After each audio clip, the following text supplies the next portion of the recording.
লজ্জা কিনা ভয় তিন থাকতে নয়, এটা আমি ছোট থেকে শুনে এসেছি। দুইটা শাড়ি 100 টাকা। Hello guys, good morning and welcome back to our channel BP Priyanka vlogs. কেমন আছো তোমরা সবাই? আশা করি সবাই অনেক ভালো আছো, আমিও অনেক ভালো আছি।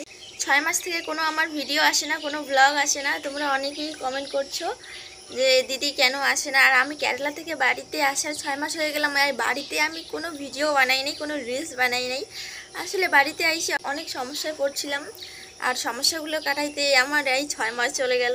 আসলে আমি কেরালাতে ভিডিও বানানো শুরু করেছি, তো বাড়িতে ভিডিও বানানোর কোনো একটা খুঁজে পাচ্ছি না। কেরালায় একরকম পরিস্থিতি আর বাড়িতে আর একরকম পরিস্থিতি। তো বাড়িতে সেট হইতে তো টাইম লাগবে বলো, আর বাড়িতে জানোই যাদের গ্রামের এদিকে বাড়ি তারা জানোই যে এই সমস্ত জিনিসকে অতটা প্রায়োরিটি দেয় না। আর ভিডিও আর রিলস ভিডিও বলো, এই সমস্ত জিনিসকে অতটা করে না। আর যারা করে তাদেরকেও খারাপ বলা হয় এই গ্রামের এইদিকে।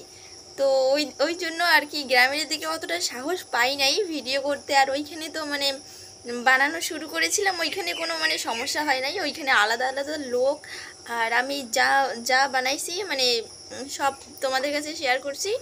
আর বাড়ির এইদিকে এইভাবে যে আমি কথাগুলো তোমাদের সাথে শেয়ার করব সেটারই কোনো সুযোগ পাচ্ছিলাম না। আর এখন আমি মা বাবার বাড়িতে আছি, তো ওইখানে আমার মা বাবা তো বাড়িতে নাই বর্তমানে এই যে কৃষিকাজ করে ওইখানে চলে গেছে, জমিতে চলে গেছে।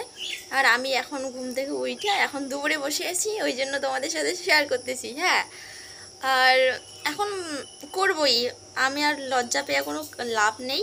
লাইফে যদি কোনো কিছু করতে চাই, লজ্জা কিনা ভয় তিন থাকতে নয়, এটা আমি ছোট থেকে শুনে এসেছি। আর ওই সমস্ত জিনিসকে আমি সব পিছনে ফেলে এখন আমি করব, ভাবছি যে করব। তো কে কী বলে বলো। আর এখন যেহেতু শুরু করেছি, এখন আর কি চলতেই থাকবে, এখন ভিডিও দেব তোমাদেরকে। আজকে সারাদিনটাই কী কী করি আমি ব্লগের মাধ্যমে তোমাদেরকে শেয়ার করব। আর পুরো ভিডিওটা তোমরা দেখতে থাকো।